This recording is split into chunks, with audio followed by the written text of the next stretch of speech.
to say that you've played him for a whole bot game more than I have. I played him in a real game. A I don't know real why, but I did.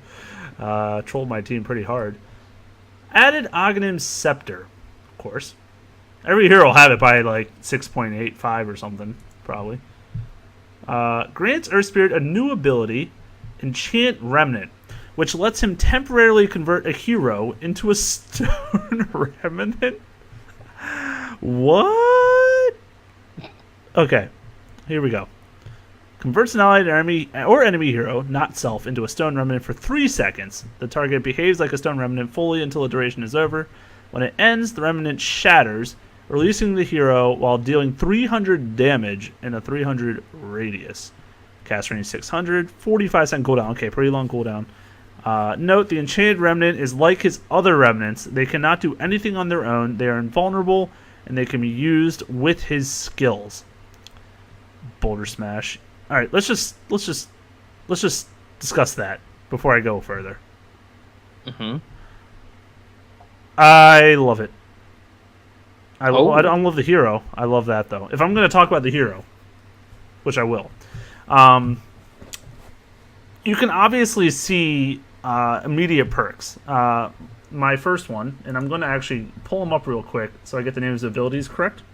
That helps. Okay. Because how I've been responsible known of you. in our first 40, 50 to 100 episodes to say the wrong abilities. So, geomagnetic grip. I still say it wrong.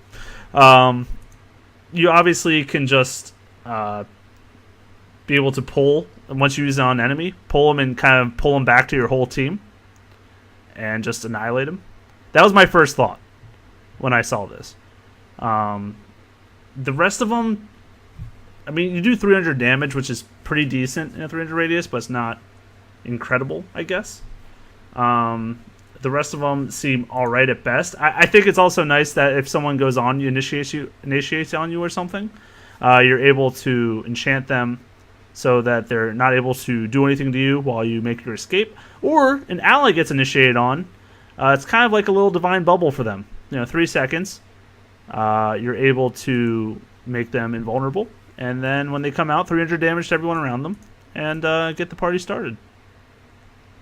Yes. I think it's interesting, too, when you consider that some of his buffs previously had been to the rate at which you'd get new remnants. The recharge timer back in 6.8.0 actually going from 25 to 35. So even if you just ignore all of the crazy things you can do with safeguarding allies, even just looking at it as, oh, I get an extra remnant and it does some damage, has some potential, because even it's like you would wind up being able to cast it on somebody to get the extra remnant to deal with, and then be able to push them potentially into the fight. Mm-hmm. So it's not like you're necessarily taking somebody out or making them lose their own utility. You could really think of it as just a way to reposition somebody, yes, while also giving you the play of your other abilities. That's the perfect way to say it. And a couple chat examples: Earthshaker, Tide Hunter, Faceless, even although Faceless shouldn't need it. But those heroes that maybe struggle to get in the middle of a team fight, yeah, you just kick them in after you enchant them, and they do their thing. Yeah, definitely really interesting. And I think it's a great interpretation for the Aghanim's, because it's not overpowered, in my opinion. Like, it doesn't make him stupid good, but it definitely makes him more unique, and his ability is more unique. And I really like it. I like that change. Or addition, I should say. It's not a change. Mm-hmm. Might as well finish up the rest of these notes. The Boulder Smash unit targeting now only selects units.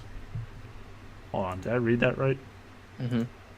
Boulder Smash unit targeting now only selects units. Oh, okay. That makes sense. Boulder Smash point targeting now knocks back the closest remnant within 200 area in the direction selected. Huh. Okay. Are you understanding that? To me it sounds like... If I understand. You can't target a remnant, but you can, if you just do the point targeting, so on the ground or something, it'll do your closest remnant. So it makes it easier to use, essentially, it sounds like. Okay. More friendly. to the player. Because obviously the hero is not a burden of knowledge, but kind of like a mechanic. I don't know the way to describe it, but he's very difficult to play in the sense that his abilities are very dependent on the way your hero is facing, using them in quick succession, and using them correctly. And if you don't do that kind of combination correctly, he suddenly becomes a lot less effective as a hero. So to improve his ability to do these with more simplicity does help a lot. His silence got rebalanced, a little bit different durations. Damage rebalance as well. But nothing super big. The grip pull speed reduced from 1,000 to 600. I actually like that a lot. So it's not as quick pulling him out of the fight. It's kind of slower. So you have more time maybe as the team chasing him to react to getting to him. Stone Remnant drop range reduced by 300 from 1,400 to 1,100. Fixed Stone Remnant being unable to travel as a projectile through Chronosphere. I never saw that interaction before. But Chronosphere's not doing its job if it's not stopping everything, right? Don't help Faceless. He doesn't need it. Don't help Faceless. Fixed Storm is not appearing in Fog of War. Magnetized search radius increased from 300 to 400. That's really good. And magnetized stone remnants disappear after 8 seconds instead of 5. Okay. There's a lot of adjustments all around to the hero, and he's so weird, right? He's such a strange hero. It's really no surprise to me that he's taken so much time to try to balance properly. Right. So it's I'm just glad to see him continue to be worked on, so we have the potential to see him in competitive play, because when he was first released, we were just sort of talking about how ridiculous he has the potential to be. There are a lot of really unique interactions that he can have with other heroes in the map. So I would like to see him in competitive hands in a competitive setting. So getting him to a point where that is possible is awesome. So hopefully this is a step in the right direction. This next change is, to me, mind-blowing. Fissure no longer has unit targeting. Fissure is no longer blocked by Lincoln Sphere. So I actually hate playing Earthshaker just because I am awful at targeting the Fissure for some reason. And the fact that it's not unit targetable, to me, is a huge help. I don't know what your thoughts on it are. I mean, I used to play him a lot back in Dota 1 more than Dota 2. But I think this might just be nice overall. I agree with you. Unit targeting could kind of mess up. I mean, it's all or nothing on which side you place it on for the most part. So if you're having issues lining it up and you click on the hero or do something else and it might mess up the position, yeah, that can be a big issue. And I think this might help in the grand scheme of things. No longer blocked by Lincolns. You don't see that happen super often. But it is nice. It's definitely a help to him no matter what. So you'll still get that stun off on the hero even if he has a Lincoln stuff. That's really cool. Elder Titan added Aghanim Scepter. Who doesn't have one? Can we go over that list? Does it exist? I mean, holy moly.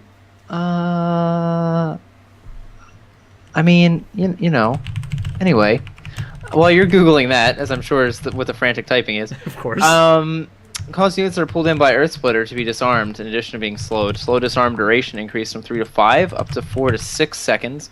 Natural order armor reduction increased from 25 to 100 from 25 to 100% to 40 to 100%, so better at the lower levels. The magic resistance also increased from 8 to 12. So this sort of reminds me a lot of, not exactly the same way as Skyrath's Ancient Seal was buffed as far as the damage component, but you're looking at almost doubling the armor reduction at that first rank. And while it's not like rank 1 is now as good as rank 3 used to be for the Skyrath mage, that's a pretty huge buff considering that this hero was all over the place not all that long ago. I'm really intrigued. First of all, I found the stat. 59 of the 107 were upgradable before this patch. So there were 48 still missing. Okay. So we got about 47 right here, I think. Aghanim Scepter. Obviously, it's kind of it's already a great tool to do some nice damage and get that nice slow off. But the disarm, it's cool. I'm trying to like think though how cool it is. I mean, do you see a lot of situations where that could really be beneficial? I feel like they're slow, the people that got hit, so you're not running from the person that is attacking you, first of all. Second of all, just feel like there are other items that you would, I don't know, want to go for first, like even an AC or, getting your drums and stuff. Like, I don't know where I go, like, I want Aghanims instead of, like, Refresher or, I don't know, anything. Lots of other things. So, neat, but I would see few circumstances where I'd be super interested in that. And Maybe. a lot of times, like, let's say, like, a faceless current is your team and you're in the back, like, ho, I can Earth Splitter. By the time it goes and does its job, the current sphere is probably almost over. So it maybe takes too long to even help in those kind of situations, too. I don't know. It is an interesting idea. I'm not sure how practical yet. Yeah, Enchantress, base movement speed increased by 5. She is fast. Too fast, too furious. Can't hard counter Chen anymore, so she's got to have something right. Oh, she can't take the ancients. She cannot. She's sad. She loses the war. Enigma Midnight Pulse cooldown increased from 25 to 35 Whoa. seconds. So this is just a whole lot of numbers and text. Basically, the max damage being done by a black hole was rescaled. The black hole max damage area increased. The black hole minimum damage was also rebalanced to be lower at the low ranks, higher at the high ranks. The minimum damage area of effect was also reduced. The mana cost was rebalanced so that it's more expensive at the lower levels, but then less expensive at the high levels. There's a lot of back and forth in the numbers. I would suggest you read over them yourself to sort of get an understanding. But basically, the area that's doing the maximum damage, so at the center of the black hole, is larger. So yay for black hole damage. The one that I think is really interesting, or the most interesting of this, is the Midnight Pulse cooldown. Clearly, right. Ice Frog does not want Zai using it to farm in the jungle. It's basically what I took from that. Yeah, that's a massive cooldown increase. 25 to 35, almost a 50%. I don't know that I think it's necessary, but I guess they've seen too much use of it too frequently, and they thought maybe it warranted upping that a bit, because it is really strong, and obviously the radius after they buffed it just enormous, right? So I guess they wanted it to kind of scale up with the cooldown as well. One of the viewers is saying a lot of times Enigmas will just only put the 1 point in black hole and then not level it up because was just like damage and it wasn't really effective to level it up. So maybe they're trying to encourage people to put more points into it, so you can get more damage and more damage out of it in general. I'm not sure about that, but it's a thought. But either way, like I agree with you. I think the main focus here is that Midnight Pulse cooldown, and it's. Do you really think it's gonna make? I mean, it's not like gonna change his pickability or anything. Zai won't be using Midnight Pulse to farm you and Zai. The jungle. Well, he started Isn't it. Sad you don't have you need like a signed something from him, like an autographed mouse pad or. No, I know that Zai loves me as much as I love him. It's okay. I don't need proof of that. I just know it in my heart of hearts. But Midnight Pulse duration being 11 seconds, so you're seeing a really substantial change in the uptime because of that 10% or the 10-second increase in cooldown. Here's where we can all rejoice. Faceless Void, Chronosphere area of effect reduced from 450 to 425. Flying Vision area reduced from 1000 to 425. I learned something that didn't make any sense. Chronosphere no longer disables passives. Chronosphere's effects no longer linger for an extra 0.5 seconds at the end of its duration. What reasonable changes? Okay, I take back what I said before. Even though a viewer agreed that I said it about Doom, I'm having second thoughts. because I was definitely talking about Faceless Void when I talk about disabling passives. 100% was talking about Faceless Void. I know that. So the fact that they did this makes me extremely happy. Not that it affects a ton of heroes, but I just didn't like how it did. I didn't like how it disabled passives. Like Evasion, like Butterfly, for example. Huge passive that was getting disabled. And I don't know. I think this is really great. The Flying Vision, I learned something as well. I don't know why anybody would think that it needs to have 1,000 flying vision, but neither here nor there anymore, because it's actually a reasonable amount of vision provided over a reasonable space, considering what the spell and the does. area effect reduced 25. I mean, not an enormous number, but Okay, I'll take it. Yeah, exactly. We'll take it. I definitely agree. Yeah, I don't know. I mean, obviously, like we came in here saying they were going to do some kind of nerf to Faceless because of his really great pick rate, and I'm sure he had a pretty adequate win percentage as well. I feel like you still get your wombo combo if you want it. If you want your Skywrath Mage to drop an Arcane Barrage, you can still do that. So, lining up those sorts of things are still. It's not like the viability of the hero or the skill is like dramatically changed, except for the passives thing that I really like. But I think it really just brings heroes that are able to sort of fight that. It introduces more, not counters, but more ways to sort of deal with and make that ability not feel like it's just breaking the game on you. Force him to buy that MKB. Force it. Yeah. Gyrocopter homing missile, maximum damage increase from 110 at rank 1 up to 440 at the max rank to 125 and 500. So, sure. Yay, putting more points into the homing missile? Probably not. But moving on, Huskar, Inner Vitality cooldown reduced from 25 down to 16.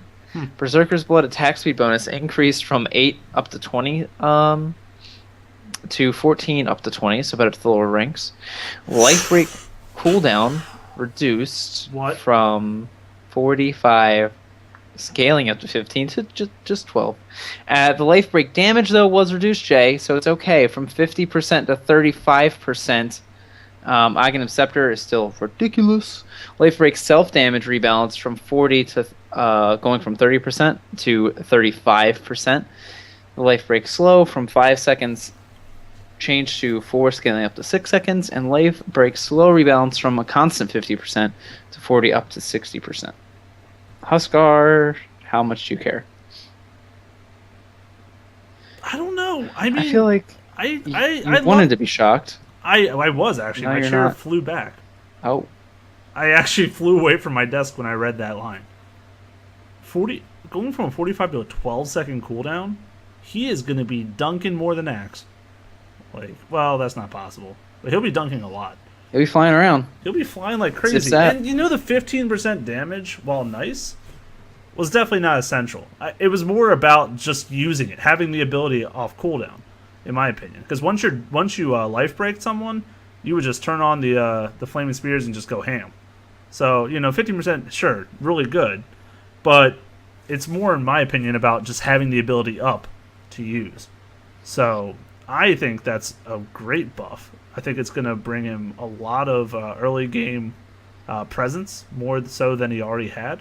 And then especially on top of eventually getting that Inner Vitality cooldown reduction, that also seems really handy late game. So, do you even go Aghanims? I don't think so.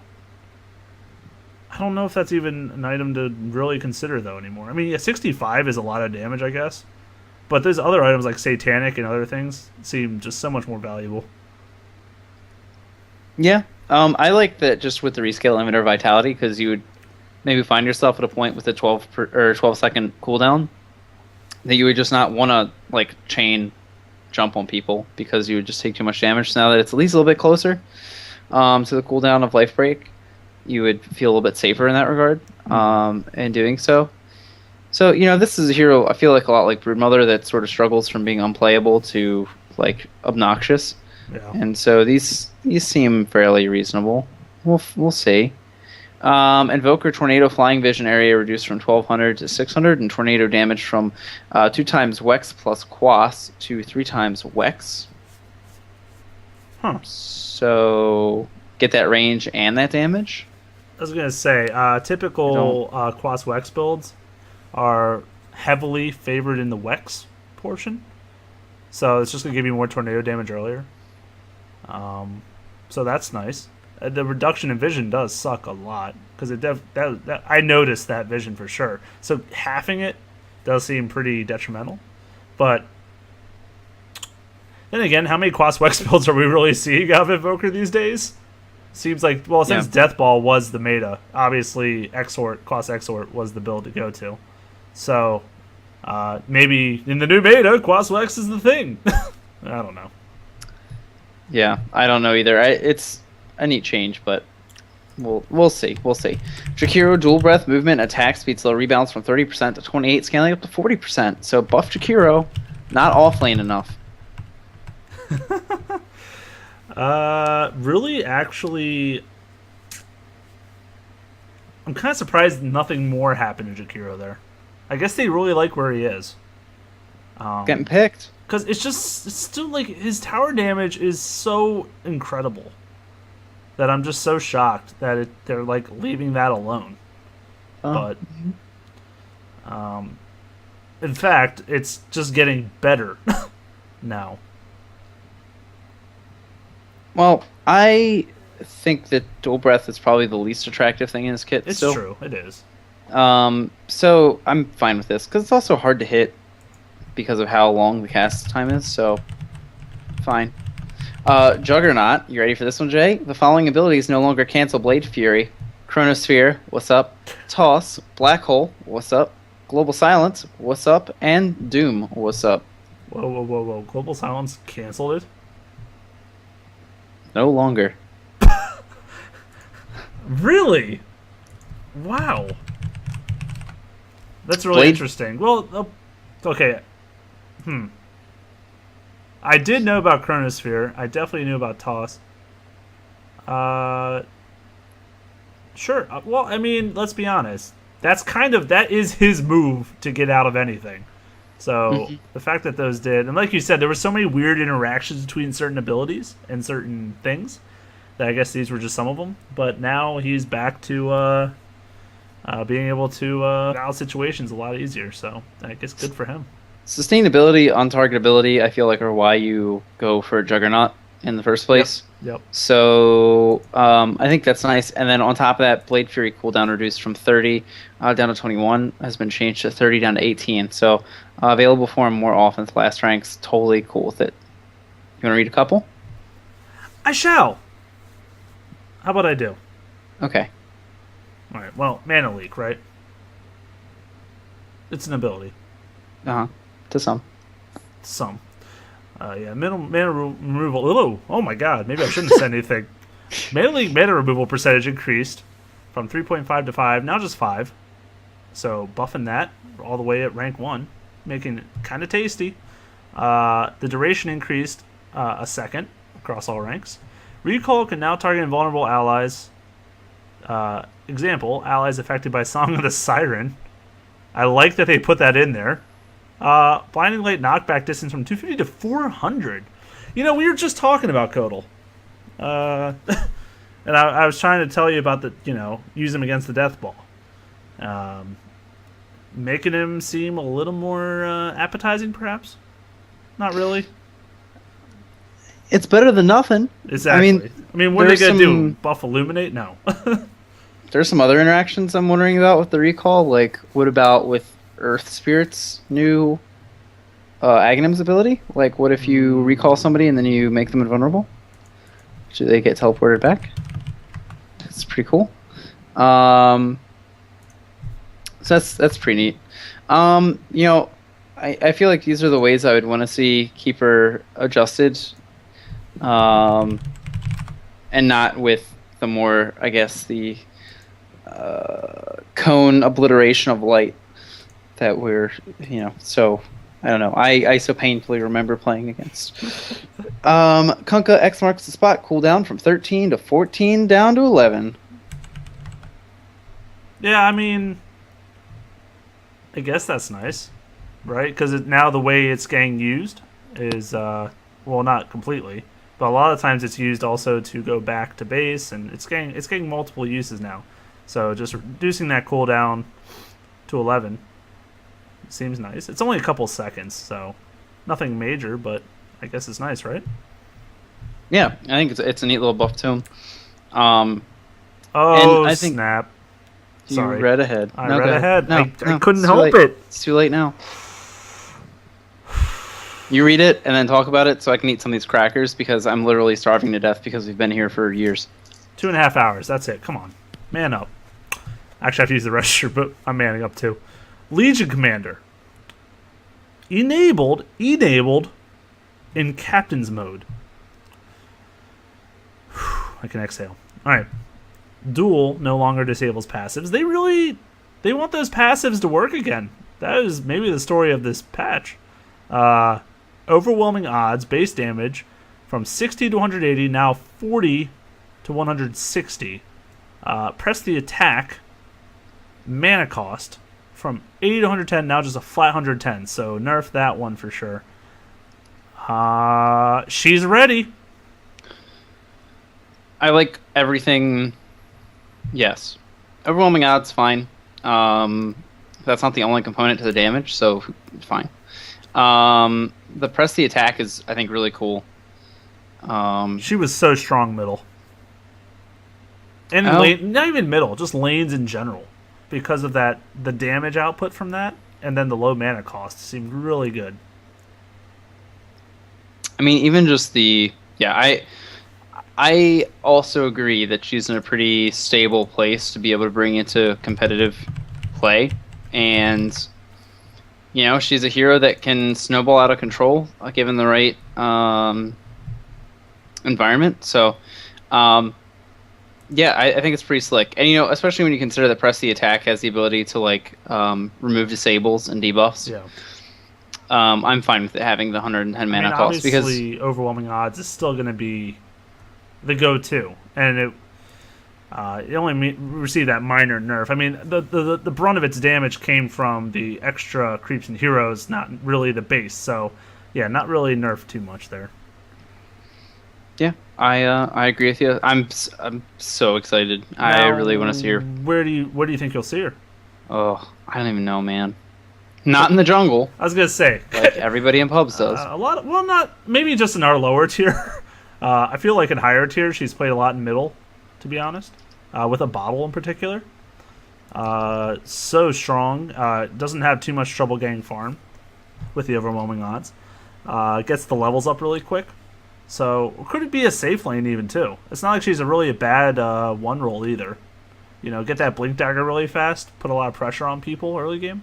Yeah, I agree with you. I mean, I don't mind that at all. It almost reminds me of the before Mirana was crazy popular. Now there were some teams that were messing around with her, playing her safe lane and getting like arcane boots. The idea was you would just farm up that first item, you farm up the first thing you want, and then you just immediately start running around and wreaking some havoc and trying to build off that advantage. And I could totally see it with Legion Commander. Get your blink, get whatever if you want a second item, and then you just go around. And you have to expect your team to be able to provide you with environments conducive to successful duels. But hey, guess what? You're talking about this in approach here, competitive captain's mode games. So that's something you should be able to expect out of your team, or something that you can plan for. So I really like that. Very intriguing. Do you think all these things about passives, do you think Phantom Assassin's coming back in? Well, we haven't gotten to her yet. Who knows? I just really like that. I mean, passives are... Okay, this is going to sound retarded, and I don't think there's any way for me to fix it. Passives are kind of boring because they're just passive abilities, right? So the fact that you could also just, like, remove them from certain heroes, it's like, if you silence a hero, then you can remove their castable abilities, I guess you could argue. But these things really aren't doing a whole lot as it is. I feel like a lot of the heroes that you have passives on, I don't know, I'm just thinking about, like, Spectre, she'd have her place sometimes, but... the PA, like you're saying, you'd be like, hey, how about Necrophos? Even just the, having your Heartstopper aura, your sadism, not having those things disabled. There are lots of little things that I think I really like. Just the fact that heroes are going to be able to rely on at least that component, and again, that just brings up opportunity for heroes to be more attractive against other heroes, and not necessarily in like a hard counter way. It's not like, oh, let's pick PA to hard counter Faceless Void because now we can dodge some of the attacks. It's just like, well, at least it's nice that we don't have to worry about that so much if we pick this up.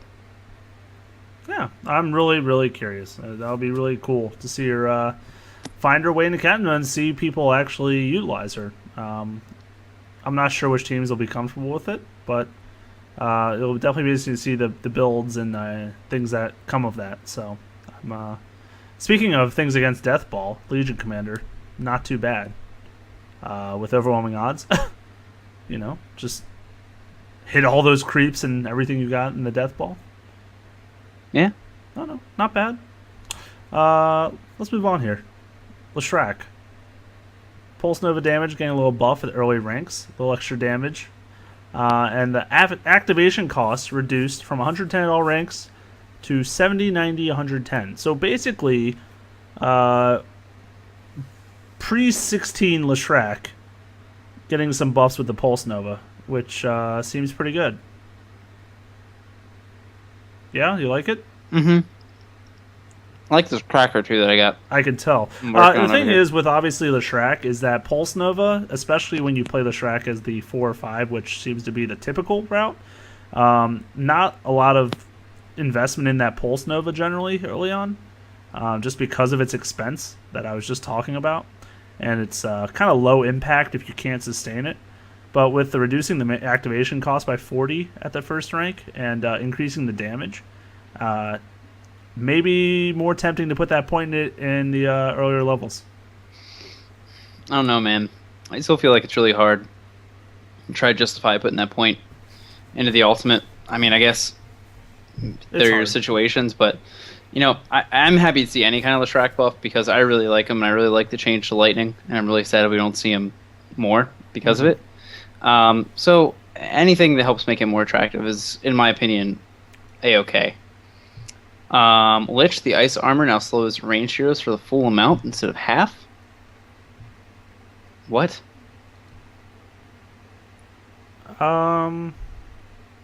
Okay. Making ice armor real good. So being able to cast it on towers now too, so your ranged auto attackers. I mean, I feel like towers are not dying to that right now, but whatever. Lena, Light Strike Array cast range increased from 600 to 625. The stun duration increased from 1.6, scaling up to 1.9 to 1.6, scaling up to 2.2. Not major, but apparently range is critical to this hero's success. She keeps just gaining inch by inch that extra little range.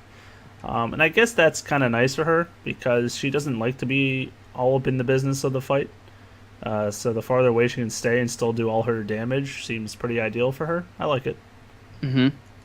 I like too that she sort of has like a more I do like the range increases because I feel like that's definitely a source of identity for her. And the stun can feel really lackluster, especially when you consider that it is not the easiest thing to hit. So rewarding the hits at the higher levels and making her, I guess, more impactful at the later levels is important for trying to bring her in. That one TI4 pick though, Jay, she's totally viable all the time. Yeah. Lion Earthspike damage increased from 60 scaling up to 260 to 80 scaling up to 260, so a little bit more early game viability for him. That's neat. I'm going to let you read the next one. Thank you, Mr. Cracker. Man. Lone Druid. Mildly racist, but continue. I know. As I said, Mr. Cracker, I was like, that could be construed a different way. So I added man on the end. It didn't save it. It didn't save it. Not at all. It's fine. I can call you that because we're both... Okay, I'm going to stop there. Lone Druid. Stop it. Stop it right now. Maybe you should read it for the people, Jay. Do they need to know? I think they need to know. Yeah, they do. Spirit Bear now has 300 mana without an energy booster. Yeah. And using Spirit Bear using Hand of Midas now grants the XP to Lone Druid. You know, I never even thought about that. Really? Yeah, no, I actually didn't think about that. That's why it was like, I think it makes it a little less obnoxious because you would want the Hand of Midas to be on the bear, right? So that he would have higher attack speed and proc more entangles. But you would have to switch it back to Lone Druid if you wanted the experience to matter towards your levels. Now, that being said, if you're in like a low MMR pub and you're a double Hand of Midas Lone Druid, you're going to be like level 25 in 10 minutes. Not that you could get to Hand of Midas that fast. No, probably not. But, how you like that mana buff, Jay? How do you like them apples? The chat's going with, you can use Mjolnir and stuff now. Mm-hmm. Obviously, Dagon was my first thought. It's everybody's first As thought. it should be. By the way, you still haven't done Blink Bear. I'm so pissed at you. Dude. Pissed is not even describing. I'm just disappointed. I actually did again. I feel like you haven't played Lone Druid in a while. To be fair. And now this will just re-inspire. Okay, Mjolnir. Anything else I'm not thinking of that's like really nice for him to have mana for? Bizzle Blade? Yes. While I have also yet to pioneer the Mech Lone Druid, that can also be placed on the bear. That new tanky item. Why would you build it on the bear though? That doesn't make any sense. Well, it doesn't cost mana. It's the Crimson Guard. Then it doesn't matter anyways. Blade Mail. That's actually really intriguing. That's actually that really important. Wow. The strongest of the changes. Wow. Or the strongest potential usage. Use. Wow, I didn't think about that. Go you. That's weird, but hey. Don't need more mana. Heaven's Halberd. That's too much strength being used. Yeah, once again. So Mask of Madness? Yes, actually. That is actually really big. It's between Mask of Madness and Blade Mail, I would say, for what's the biggest. But I would probably go for Blade Mail, just because that does help solve some of your Lone Druid problems. Wonderful. That's great. I like that. Especially because that bear has a pretty decent health pool. And that's actually... I'm going to go ahead and not skip around. It's somewhere else in the changelog that when you kill the bear, it now actually does a percentage of Spirit Bear's health, 10%, instead of the flat pure damage. What does? Spirit Bear Death now deals 10% max health as pure damage instead of 100 scaling up to 400 composite damage. So that's less damage. Well, it's pure now instead of composite, but as far as the number is concerned, it's less. But the other cool thing about that too is that means that things like Vanguard would actually increase the amount of damage that the bear does when he's killed. So not huge necessarily, because you're saying that if it's 10%, buying a Vanguard would mean he does 25 more pure damage. But you know, it's just interesting that he has more options, more opportunities, and on top of that, just more ways to become tankier, which I can dig. I'm liking it. No, I'm really liking it. It's intriguing. It's definitely making the bear way stronger than it was before. You also can use the Crimson Guard on the bear, which is just, I think, that... So, sorry, I'm having a hard time putting this all together. I guess I want to say that it's nice that there's now a lot more defensive items for this bear, because that was really where he would struggle in dying too quickly, giving up the bounty in the late game, and then being on cooldown. So the fact that you now have the Blade Mail, you have the Crimson Guard as options, I think is really neat to go on top of just really before was just the Assault Curious.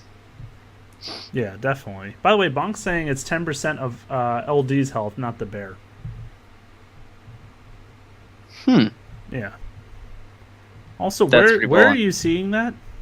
It's elsewhere. Okay, it's tucked away elsewhere. All right. There, because of the damage type changes, there are actually changes that occurred to heroes that aren't listed in their change log. So, for instance, Bane Nightmare damage was changed from HP removal to pure damage because HP removal has been redefined as a damage type. And the same with the changes to composite damage. So it tells you about changes to heroes' abilities that did composite damage because the composite damage no longer exists.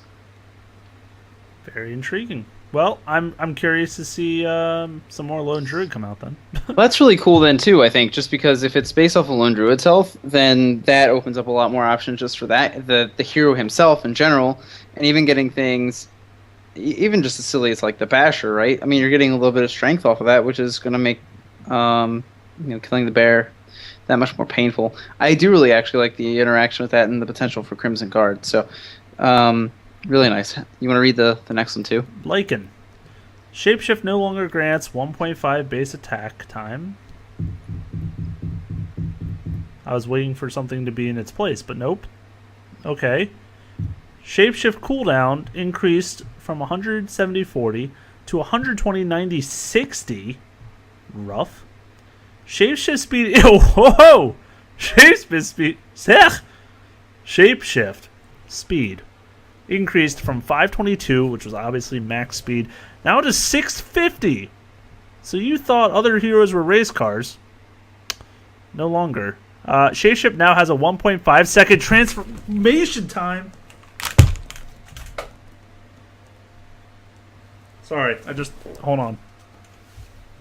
I can't see your camera, but I can only imagine that the sock that I advised everybody to bring has just been used on Jay's side of the camera. The headset just flew off my head. It was like a Harry Potter moment. Not sure those relate. 1.5 second transformation time. I'm not exactly sure the number of the Lone Druid transformation time. Pretty equivocal, though. I want to say the Lone Druid might be 1.25. But that's pretty big. These are huge nerfs. Huge. Yeah. I like them, too. Because look at all the changes that have been made to his wolves to try to balance him, and it's either he's garbage or the overpowered. I really like that this is a way... Oh, so True Form, it's a 2-second cast time. Sorry. Okay. So a little bit shorter than True Form. But yeah, so it's potential to stun him. It means he doesn't get just a get out of jail free card. Mm-hmm. I think that's all really nice. And to chase enemies too. You gotta give that little delay. Now, granted, they tried to make you feel less bad by saying, "Oh, well, he's gets up to that 650 speed now." So it's not only him and his wolves and his minions and such. But the fact that the cooldown is so much longer, 20 seconds, feels pretty long in the grand scheme of things. Considering it went from 40 to 60, that's a 50% increase. And then not getting that 1.5 bat, the base attack time that was lowered to, I'm really curious in practice just how much that hurts his DPS. It has to be pretty painful. Yeah. Like I said, I like these a lot. The speed thing is neat. I mean, you look at it, you go, okay, well, why is that the rule anymore? If we're just going to start breaking the speed thing, yeah, let's make it 650, sure, to make up for the transformation time. I'm all about it. But it doesn't make up for it. No, but yeah, it's just to sort of, bounce out, I guess. I mean, we kind of thought the nerfs were coming, but it's interesting to see just how many piled on there, that's all. Yeah. Think it breaks the... Oh, yeah, him? I think it does. I think he's back to broken.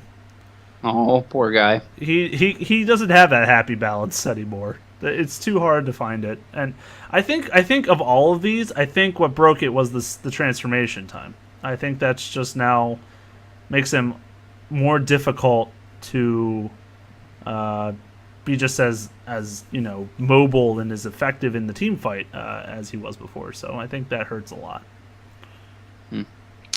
Magnus, empower, no longer removed by spell immunity. The people rejoiced. Empower mana cost increased from 40 to 30, scaling to 60. So actually reduced at rank 1, which is really cool. Not something you're going to be prioritizing, but then also not removed by spell immunity, so people can be KB freely and not remove the damage fall. Stealer, yay! Oh, that's nasty. Yeah, you could actually help Life Stealer. Let's get that new death ball going. It's the Tusk Magnus Life Stealer. Yep, quite literally. Death ball. I think it's all really cool. Nope, just that's fine. Sure, I like it.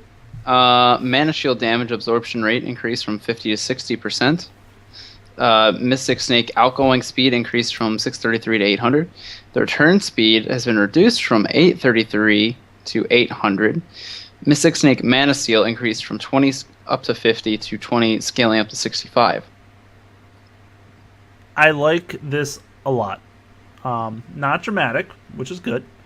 But the speed increase on the outgoing is so crucial because the speed it was before, you had a lot of time to react to get out of position from the bounces. But now that's 800. You see how fast the thing returns to him? Pretty quick.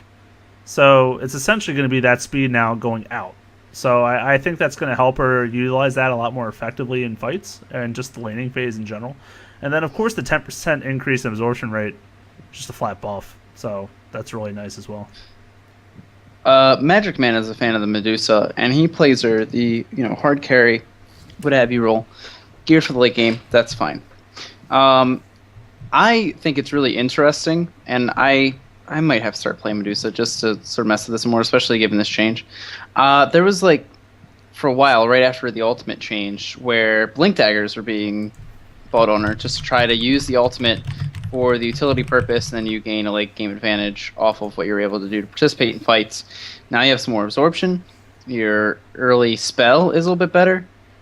It's kind of cool. This, in conjunction with the change to Phantom Lancer, seems like two of the super late game heroes are being pulled back into shorter duration games, and I really like that. We're keeping the game punchy and fight oriented as opposed to late farm oriented games. I can dig it. Yep, let's keep the action rolling. I like that a lot as well. Here comes the biggest buff. Huge buff. Bonk he came in the chat. The first thing he said was, "Look at those Meepo buffs." Boots. Meepo clones boot item slots now match whichever slot Meepo Prime. I didn't know he had a name like he's Optimus or something. Has his boots in. Yay! I can see that being really helpful as a Meepo player. So that's pretty cool. Oh yeah, I guess that's true. Once you get that's the whole point. Yeah, I use spacebar for my boot slot. Mm-hmm. So if I do spacebar for Meepo Prime and then 1 for all my other Meepos, that could be pretty annoying. That's pretty cool. Yeah. Mm-hmm. I can dig it. Marana leap speed reduced from 2,000 to 1,600. Leap distance rebalanced from 630 going up to 870 to 600 going up to 900. Farther leap at the last rank. Shorter leap at rank 1.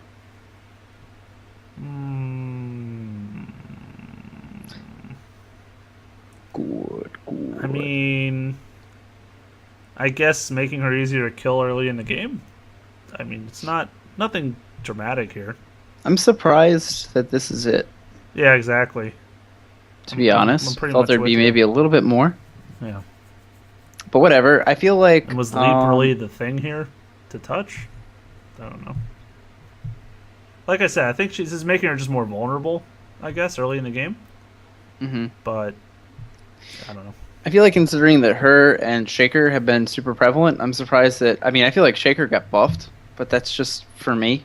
The pro players are obviously not having a problem with the targeting. Yeah,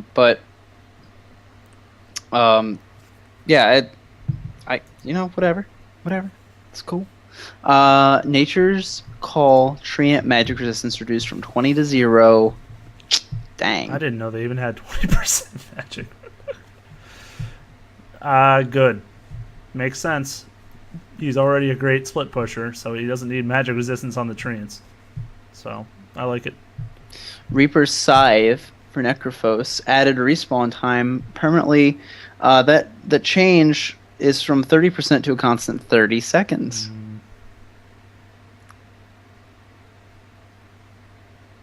Okay. What are your thoughts? Um, Would you like to hear my thoughts? I guess so, since you seem to have some. I would, Necrophos, I feel like when you're playing him properly, you really shouldn't be getting to a late game scenario. You're really like looking to sort of death ball a bit, to go around, to be able to pump out the heals in team fights. Impress your advantage that you're able to get off the items and what have you. The problem with the Reaper Scythe change was that it was like, oh, this is great for like really late game because you're getting that percentage increase on a long death timer. But when you're rolling around and you're really trying to build your advantage on a Necrophos, 30% is like next to nothing. So a 30-second increase, like right at when you hit level 6, is a huge increase in your death timer overall. And that, I think, is a lot better suited to what that hero is about, in my opinion. And I think it just makes a lot more sense.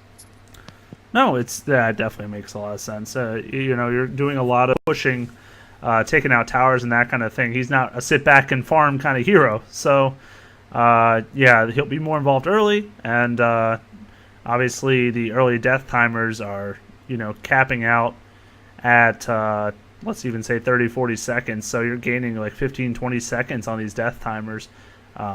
Really seems effective. I like it. Night Stalker. Kind of forgot he existed, to be honest.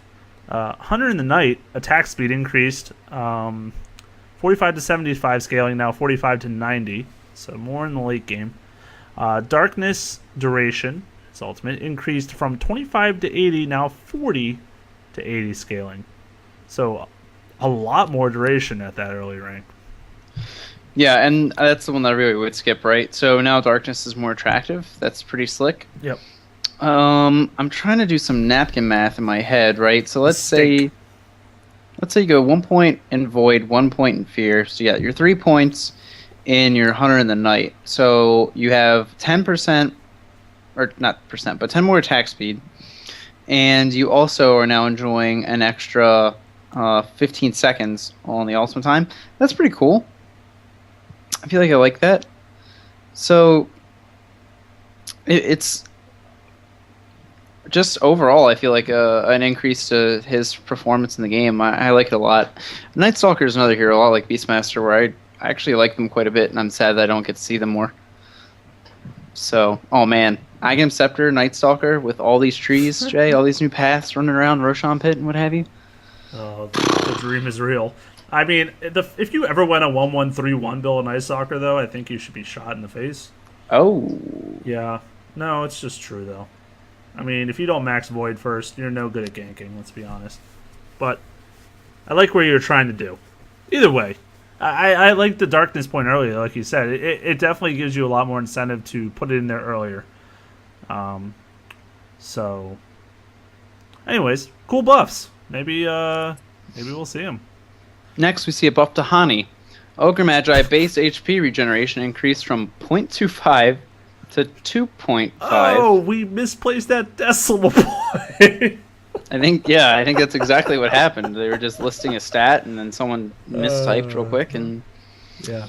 Fire Blast damage reduced from 80 going up to 275 to 60 going up to 240. 2 times multicast chance increased from 25 going up to 50% to 40 up to 60% the last rank. Multicast spread interval increased from 0.3 to 0.4 affects Ignite and Fire Blast. I like the interval increase, and I like the multicast chance. I like it all. The base health regen just makes him such a beast in the lane. Like, now he's going to harass everyone and not give 2Fs because he'll get the health back. He has 1 million health to start with, and he has a great stun, and he is shaping up to be a good support. I mean, hey man, what about that mid lane? Oh, you know what? I mean, no. I mean, we'll no. get Hani on the show. We'll ask him, and he's gonna love it. And then they'll pick OD, and then Ogre will lose. Unless they did something to OD. You know. Hold on, we're almost there. Omni-Knight, base armor increased by 1 purification damage. Area of effect increased from 240 to 260. Fine. Cool with it. I guess. I mean, doesn't seem anything too crazy. Yeah. Hey, Omni. Sorry. OD Essence Aura, chance to activate increased from 10 up to 40% to 40%. What? Essence Aura, Continue. percentage of mana restored, reduced from 25% to 10 up to 25%. Okay, I get it now. Aghanim Scepter, Sandy's Eclipse now always triggers the mana drain. Oh, that's good. That's nasty. That's nasty. Oh, That's nice. oh my God, OD just got some nice buffs. All of this is so nice for OD. Here's the other thing, too. I Ooh. feel like you're not even going to need... I mean, you're going to be able to sit with a couple points of Essence Aura and be fine for the most part. It's not like you have to max it. Like, I feel like you're going to be able to sneak in that Arcane Orb point a little bit sooner, which I like. It's debatable. I mean, I feel like you're a lot of times going to still want to max out the imprisonment. Well, middle.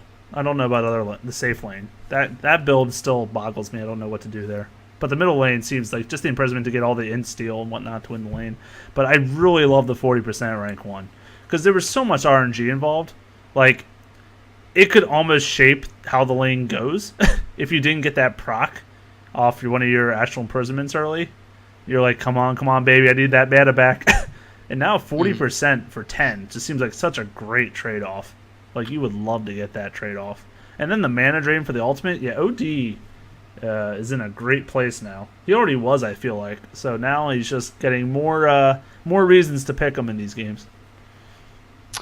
Phantom Assassin, Blur Minimap Hide now has the opposite effect and is active when no enemies are near. So you heard it here first. Blur now works the opposite way, where Phantom Assassins hit 50% more of the time. Didn't like that joke? Alright, fine. You're so funny! I try. So now, Phantom Assassin is not visible when there isn't anyone around. Blur Minimap, I'm just trying to understand. Okay. Active when no enemies are near. Yes. So when enemies are near her, she shows up on the minimap. Okay. Yes. Oh! So you still have to look with your camera then. So I'm just, like, in my head, I was just thinking, okay, what if she's safe lane farming, your offlaner's not there, so she's not on the minimap. Mm-hmm. But if you just look with your camera, there she is. But that is actually really cool. I like that a lot. I mean, it's not huge, but she's already gotten buffed from all this passive stuff, so let's be honest. She's fine. Mm-hmm. And this is awesome. This... I don't know, Davey. I just don't know. Phantom Lancer, removed from Captain's Mode. His agility gain was reduced from 4.2 to 3. Ooh. Base agility was increased to compensate from 23 to 29. Base strength was also increased from 18 to 21. And he has been completely reworked. Well, completely. Spirit Lance stays the same. Phantom Rush is now a passive basic ability for Phantom Lancer and his illusions that allows him to basically rush at his target. There is a 300 range trigger, so if you attack something within 300 range, you won't rush to it and put this passive on cooldown. And the maximum range is it goes from 600 to 900. The cooldown goes from 16 seconds to 4 seconds. And okay, I'm sorry, I'm just so excited about that one, but I'll go on. Doppelganger. Target and area. This one's also ridiculous. Phantom Lancer and all of his nearby illusions will disappear for 1 second, then have their positions shuffled into a target area, and then creates 2 illusions. One of your illusions does 0 damage and takes the normal amount of damage, while your second illusion deals 20% of your damage, but takes 600%. There's a 600 cast range. Target area radius is 325. Mana cost of 50 with a cooldown starts at 25, goes down to 10. And then juxtapose the ultimate. The magic resistance was removed. He has a maximum number of illusions to go from 6 to 10. He has an increased chance of summoning illusions against heroes, 40, going up to 50%. The illusions have an 8% chance to trigger. Illusions take 500% damage and deal 16% damage. So this is a hero that if you have feelings on, have had previously, go play him again because he feels just crazy different. I want to quote the chat right now. I Okay. got a good laugh. Nature's Path said, "We're finding the cure for phantom cancer," and we did right here. I think We did. I think we found the cure. It's been a long search, but we've got it. We've had our top men on it, and they finally come up with a solution. What a change! What an overhaul! I mean, not that Bloodseeker didn't get one, because he did, but this hero just already feels so different, and yet so similar. It's kind of crazy how like these abilities, they kind of do similar things to their past abilities, but it's just improved. It just feels all around improved and not as like horrendous as it was before. Obviously, keeping the Spirit Lance unchanged, that's fine. I like the ability as it is. So still got a decent nuke on a pretty short cooldown. So still really good with Codals, I guess what I'm saying. Phantom Rush, I don't know how I really feel about this ability. I do know it works with illusions obviously as well as your main guy. So that's really cool that they can kind of what's the word I'm looking for? Close distance? Yeah, close distance. Continue. Pursue the opponent that you're on.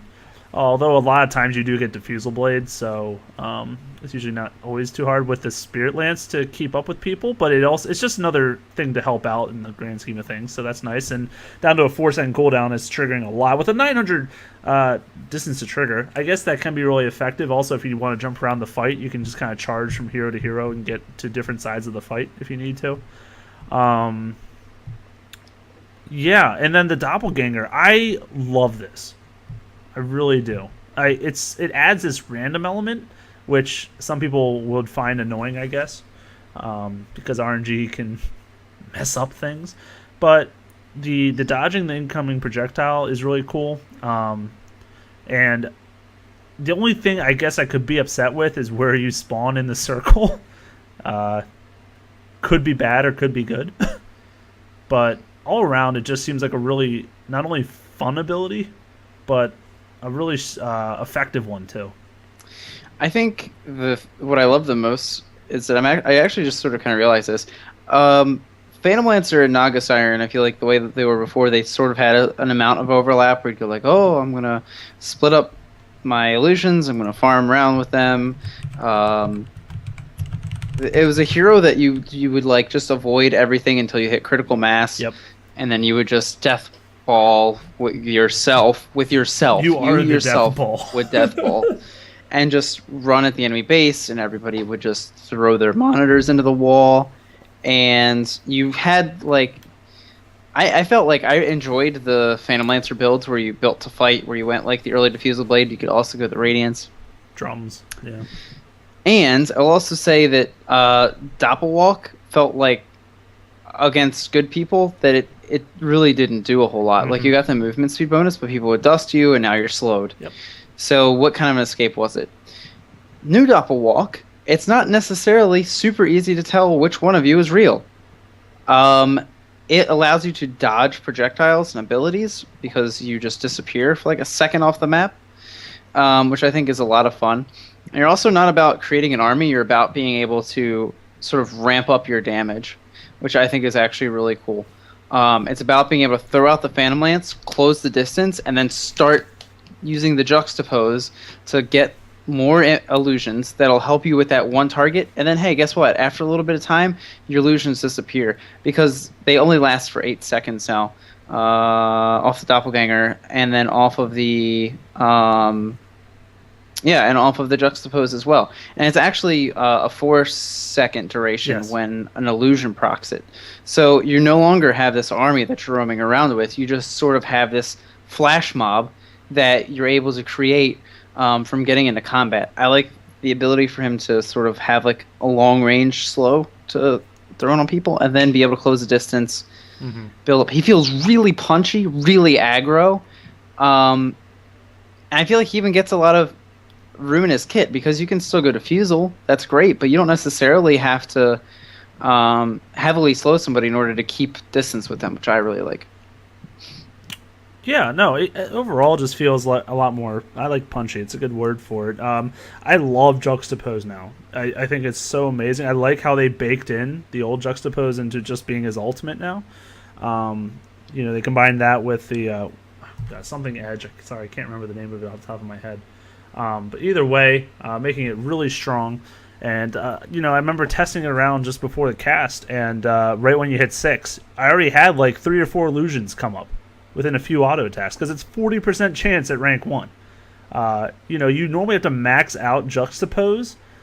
You had to back in the day, just to get a few illusions, and it still wasn't even that high of a chance. Now it's a really high chance, just short duration, and I prefer that method. I really like it. I think it's better to get the immediate army to help you out with the fight rather than trying to ramp it up in the very late game. He's definitely a lot stronger early game now with this new ability set, and can definitely help your team, like you said, before that critical mass point in the game. I feel like he is a little bit more durable in the strength, and then even with the new Doppelwalk, he doesn't feel like Medusa tends to sometimes, where you just sort of are super flimsy and then you hope to get items that make you a little bit tankier, and then you look to engage super later on. Like, I feel like this is, if you get off to a great start, then you just start hunting people, and you're able to do that very well with the kit that he has now. I am like all about this hero, and he might wind up being like my carry of choice coming out of this for just me personally, because I liked him before. I like the attempting to like farm around and manipulate your illusions, but guess what? If you're that kind of player, you still got Naga Siren if you want to go back to that. So yeah, how about you read this next one, my friend? Firebird. Sorry, I've been playing too much Diablo recently. Anyways, a Phoenix. Oh, another Active Scepter. I should have just guessed. Added Ogden Scepter allows Phoenix to cast Supernova on an allied hero. Sorry. Go on. Should I even go on? All right. Uh-huh. Bringing both into the sun to be reborn together. This does not refresh either hero's ultimate. 500 cast range. If the sun is destroyed, both heroes will die. Whoa! I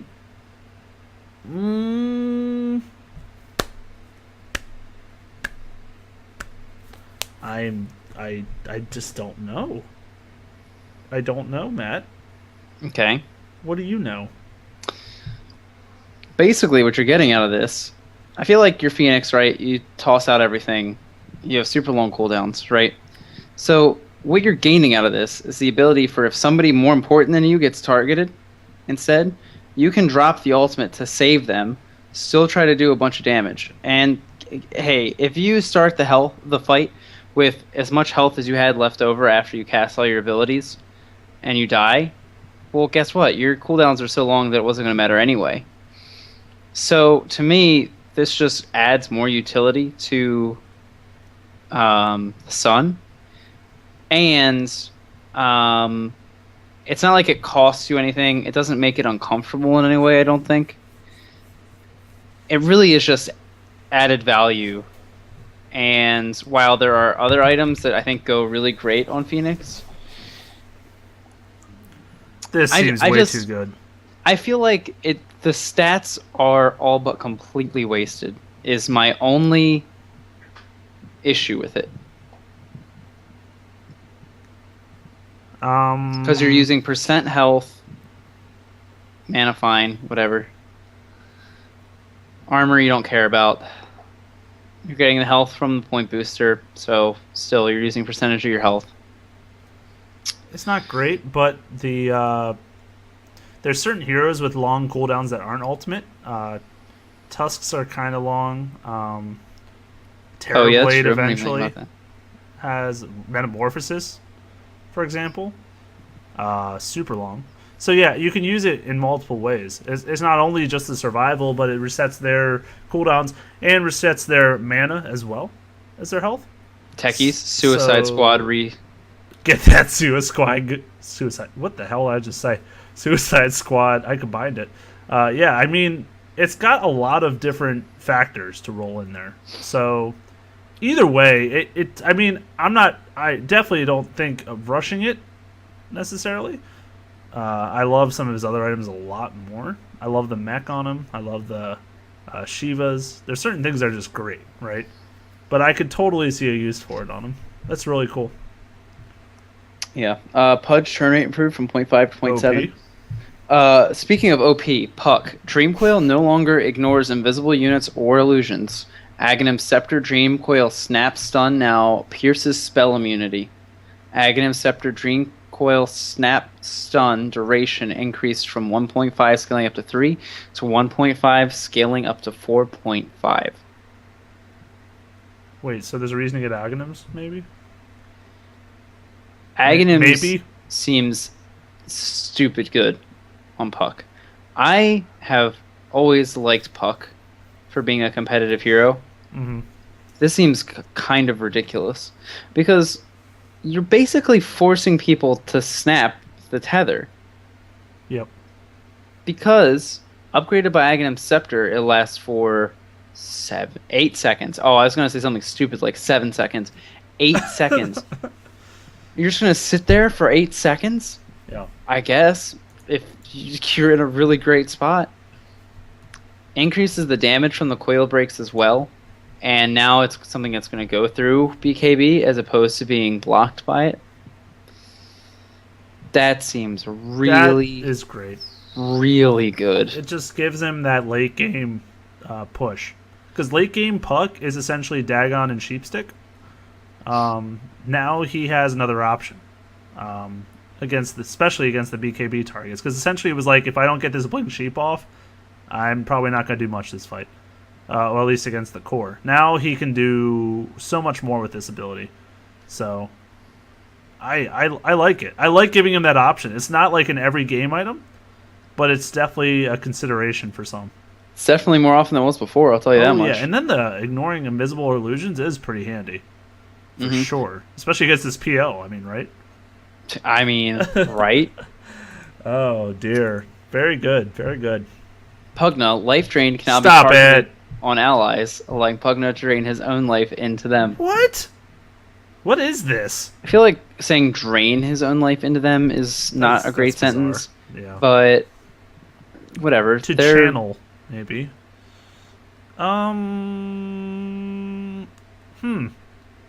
Support Pugna. Not even. Yeah. N- Well, Nah, I don't yeah. know. I mean, I don't foresee it being amazingly useful. I can see actually core Pugna with an Aghanims loving that, because you can just like heal up your allies when you're pushing or doing something, and then just heal yourself up again. You know? Against a lot of physical damage, you could also just decrepify them and then heal them up for bajillions. Yep. Yep, that's actually Yeah. it's interesting. It's very interesting. I would be curious to see what a 4 Pugna getting Ags would feel like. Tanky enough. That might help. You would have the increased pour out of health, the increased cast range, as well as the 0 cooldown time. So, if Pugna has, so I guess you would still have the mana cost. Then would be your thing. You wouldn't have any way of draining the mana. But this is wonky. It's very strange, It is. I'll let it go. but it's neat. I'll let it go. The great thing is too is it's a non-Aghanims thing, so it's just your regular Pugnas would still be able to do this. Yeah. So I definitely want to mess with this because I feel like it's such a strange change that it's hard to really gauge. Anyway, Queen of Pain. Base attack time improved from 1.7 to 1.6. Removed unit targeting from Sonic Wave. Sonic Wave final area of effect increased from 300 to 450. So a lot bigger of a cone now. It's a pretty nice increase in cone. And that is kind of her main attribute, is that huge forte of a spell in the Sonic Wave. So making it easier to hit things is obviously a big help to her. Base attack time, I don't think it's a big deal. I guess helps a little bit. Because she does also, usually later in the game, go for more of like she kind of hits hard with her auto attacks. So, that kind of helps some. I don't know. It seems like decent changes. Yeah, it's pretty cool. That hero's been, hasn't even been around at all lately, so... No. I like the idea of seeing her come back. If it's not Jules in the Philippines scene, then it's there's no point even seeing that hero. So no point. Plasma field minimum damage from 60 scaling up to 180 to 30 up to 90. Ouch. Static Link no longer ignores Lincoln Sphere. Static Link mana cost from 20 up to 50 to a constant 50. Eye of the Storm no longer lingers through Aegis Reincarnation. So many nerfs, so little time. Well, the plasma field thing I feel like is a great change because you should be rewarded more for using it at the max range. So I do enjoy that change a lot. And the good players who position well will still benefit a lot from that spell. Static Link, I don't know why I ignored Lincoln Sphere. So once again, it's kind of like Axe. I'm glad it doesn't. Mana cost increase, once again, just kind of hurting him early game. Since he's so strong in that laning presence, making it just 50 across the ranks makes him not able to spam that in Plasma Field all day, every day. And, the Aegis one is got to be the biggest change. Just makes him so scared to pop it before using that Aegis. I don't know. Yeah, I feel like this takes a lot of wind out of his sails. Not that he's unusable, but I think not so much the Lincoln Sphere thing. Obviously, like you're saying, it's sort of weird that it didn't in the first place. But I definitely agree with you. The plasma field isn't just free jillions of damage. You actually have to position yourself well. The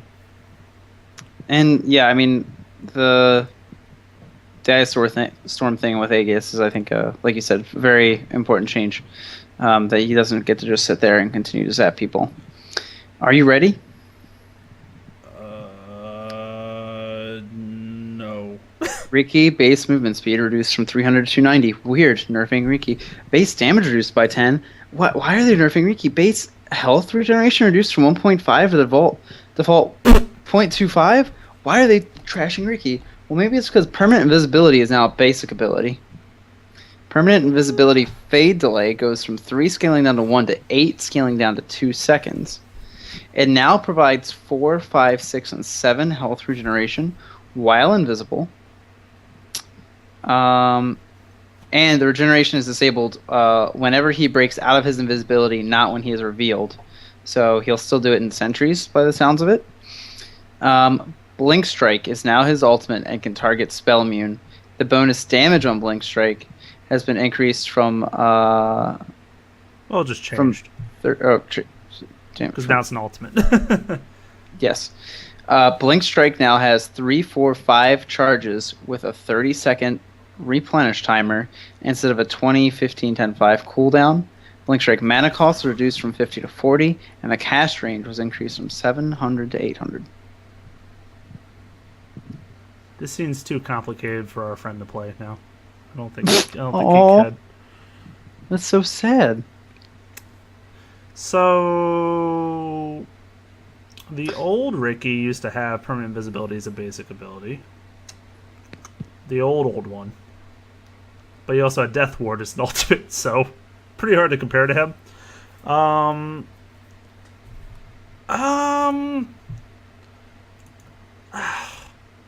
I don't like it initially. I really don't. I don't like him being invisible in the laning phase. I mean, yeah, sentries, sure, I guess. But I just don't like it. What are your initial thoughts? I mean, I got things to say, but what do you think initially of this? I think it's strange, and I actually tried playing a bot game with him earlier, and it feels really strange, especially because it's so counter to what they were trying to do with him before. It seemed like you would have the backstab, which would wind up making it really easy for you to deny in last hit. You had the high health regeneration to the point where you're almost like, oh, maybe he can sort of sit there even against a ranged hero and sort of survive a bit. Now he sort of he needs setup if he's supposed to do anything because he can't blink in on top of people and cloud them. The invisibility, so at rank 1, it's an 8-second fade time. So it's not like you're, the old Ricky where you're just like, oh, I'll just run around the trees a bit and I'll be fine. I can come back in the lane. Now it's like, if I break this for last hit and I'm in a lane where it's hard for me to, stay here, I have to just like walk away for a while. Yeah. It really seems to affect his pacing quite a bit. He feels a lot weaker earlier to me. And I don't know that I feel like he's that much stronger later. The blink strike damage bonus is actually less now, right? So from being 30 up to 120, it's now 50 to 90. Oh, he definitely has more late game damage now. 100%. Just being able to use 5 charges in a row of blink strike that's massive. But that's late game. His early game is just structured completely different now. I definitely like. I mean, obviously permanent visibility, especially in R tier. So I always try to think of things in the pro tier, but if you think of it in R tier, the players are not going to probably play as well as they can against that. Like sentrying up in good spots, carrying dust a lot. And even when you do carry the dust, you'll get the slow, but like it says, the regen will trigger as long as he's not, getting that broken. So he can still be okay. And if he maxes it out first, which obviously he doesn't prefer to do, a lot of them like to level up that backstab to get more damage. Or I used to level Blink Strike a lot too to get that cooldown reduction. But if you level the permanent visibility, I mean, it's down to 2 seconds by level 7. That's very reasonable at that point. And then you can start doing your other abilities. So I definitely understand the base health regen, obviously, why that was changed. The 10 damage reduction sucks a lot. His base damage is 40 now, I think. Yeah, that's pretty rough, to say the least. Obviously, you can buy like a Wraith Band or something and get that boosted up a little bit. But, I mean, at this point, though, I don't know why. My mind took it this way, and just hear me out. I think you will hear me out. What if you want to run him off lane, Ricky, now? Yes. Okay. We're on the same page. Because here's the thing, and this is, I feel like, the important part, right? So you can cast Cloud without breaking invis, correct? Yes. Is correct. You're following along. Yes. So, being revealed doesn't stop your health regeneration, which means that if there's a sentry in the lane, then that just means they can target you. You're still regenerating health at an increased rate at the 4, even at rank 1. So basically, yeah, like you're saying, you would just be leery about when you're auto-attacking, when you're breaking the invisibility, and breaking really the health regeneration. So depending on who you're going up against, that could be pretty nasty. So you're maybe saying in the early levels that you're forsaking all of your farm, but what you're getting in return is that when you hit level 6, you now have your triple dunk of the Blink Strike, which if you piled it all onto one person, would be 180 damage right there. You're behind them, so you're going to be landing your increased attack damage from the backstab. He's paced completely differently, and I don't know what role it is that he's supposed to fill. Mid, I don't think makes sense anymore. Safe lane carry, I don't really think makes any sense either. I feel doesn't make as much. You could make an argument for safe lane still because he's still a great auto attacker late game and still benefits a ton from the farm. that you would put on him. Like getting the those damage items he had before, Diffusal, Yasha, etc., etc. Like he's still a powerful attacker, but he's gained a lot more early game potential with the permanent invisibility right away. So he's got the ability to be in other lanes now, and that might open up some opportunities. The off lane, like I said, I guess he's kind of comparable to a bounty hunter then, in a way, in the sense that he'll just kind of sit there. He probably won't get a ton of farm because if you come out, it's going to take you 8 seconds to go back, and then they may just catch you out. So you might have to be a little more sleuthy until you get more levels. But the Blink Strike thing, just I even like it at level 6 because I like having 3 charges. Like, you can run from everything and you can initiate on anything. Like, you have, it's not only the 30 bonus damage, but you're getting your attack in with the backstab too. So it's a lot of damage that's coming in a burst essentially. And I think this might open the doors for him in a different kind of way than before, for sure. I guess you're losing your fightiness. You're like your ability to jump in on somebody, drop the cloud, and then you have, like, I don't know, let's say one support that's actually able to crowd control for you to help you stay on top of the target. I guess now you pretty much have to have other people there if you're going to be in the safe lane farming to set up the crowd controls for you so you can walk up and you can drop the cloud. You're going to do a little bit less damage, so you might need a little bit more help. But, I guess the other thing, too, with being in the, the off lane, even if you have to, like, prioritize the permanent visibility, 6 seconds still kind of sucks. 4 seconds isn't that bad.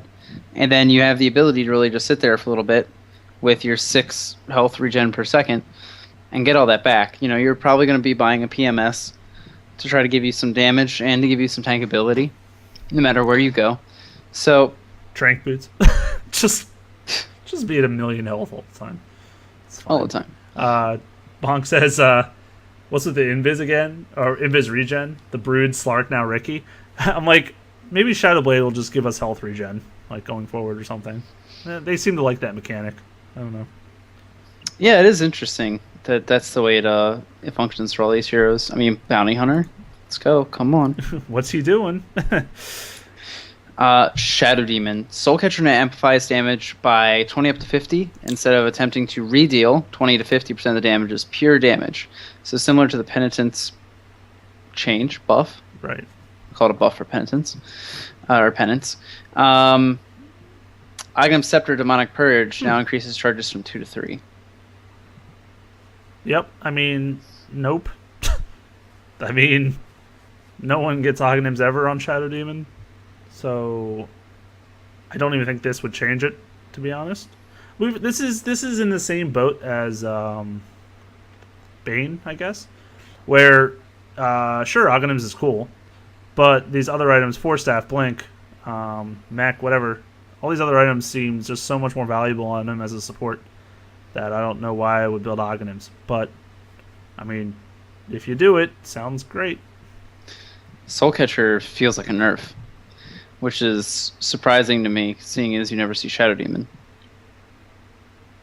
I don't even know how I feel about that, because, I mean, it amplifies it. Before it did the same amount of damage, just as pure, which means it just...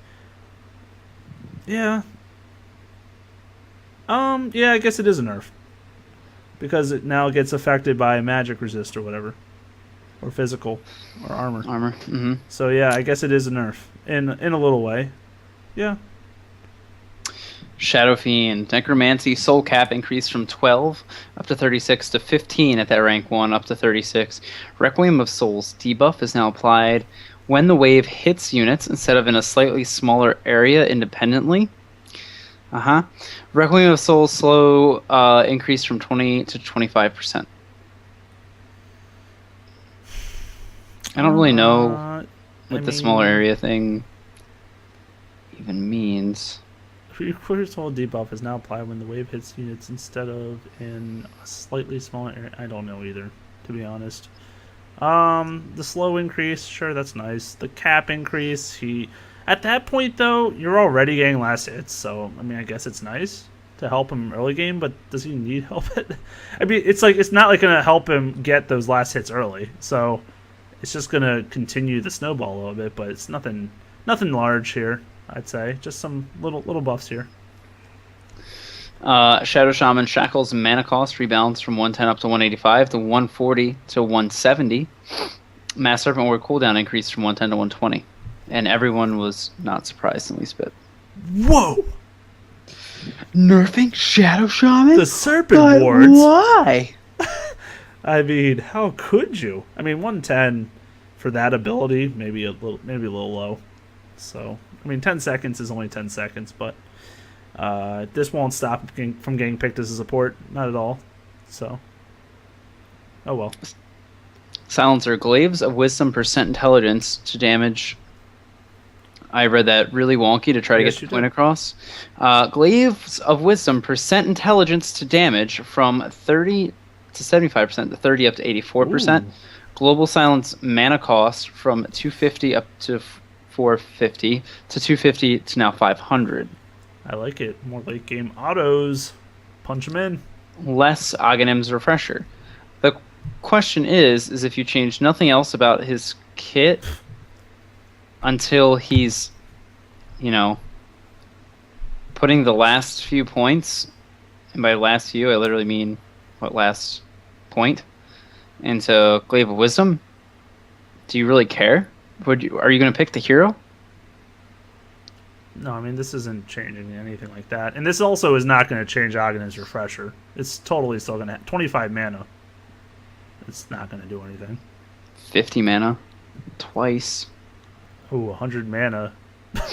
I feel like an int hero like this is not going to care, especially if he's been stealing in all game. I really don't think he's going to care. So, just my thought. Snareth Mage. Concussive Shot movement slow rebalance from 40% to 30 up to 45. Concussive Shot's now disjointable.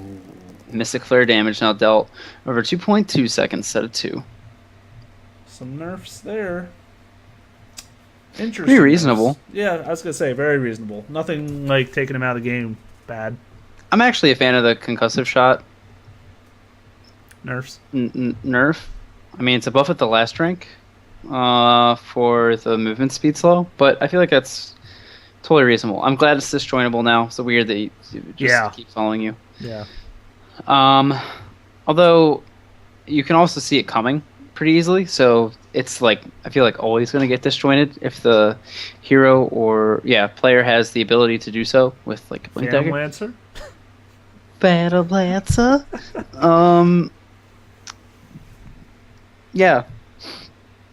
Yep, I like the nerfs. I think they're not terrible, but he'll still feel it a little bit. Slardar, Slither, and Crush stun duration increased from 1 to 2.5, now 1.6 to 2.5 scaling. So a big chunk of stun for those early ranks. Guess that helps his laning presence a bit more. Not in the game really though. So no. If only he got that model rework. He was so wanting it. It's just a fish. Slark is no longer visible inside Chronosphere during Shadow Dance. Thank God. And the people rejoice. Yeah, really. Why the hell was that ever happening? To counter Slark, and then Faceless blew up, and then they're like, oh crap, we need something to counter Faceless. Back to Slark. Pretty much exactly. Although if you get Aghanims, it's still going to probably outlast his Shadow Dance anyways. Oh, sure. Yeah, I mean, I think just the ability to not get obliterated in it is what's important. That's true. Sniper. Headshot now causes a 0.5 second 100% movement speed and attack speed slow instead of a 0.25 second stun. Shrapnel area of effect increased from 400 to 450. Well, now Sniper sucks. I hate him now. Are you being serious? Yeah. Okay. Don't like him. It was all about the mini stuns. That's funny because Skater actually messaged me right before we started the show. I'm like, hey, I can't respond this second, but he did say as his third point of patch overview, Rip Sniper, Bloodseeker. I disagree with the Bloodseeker. The Sniper,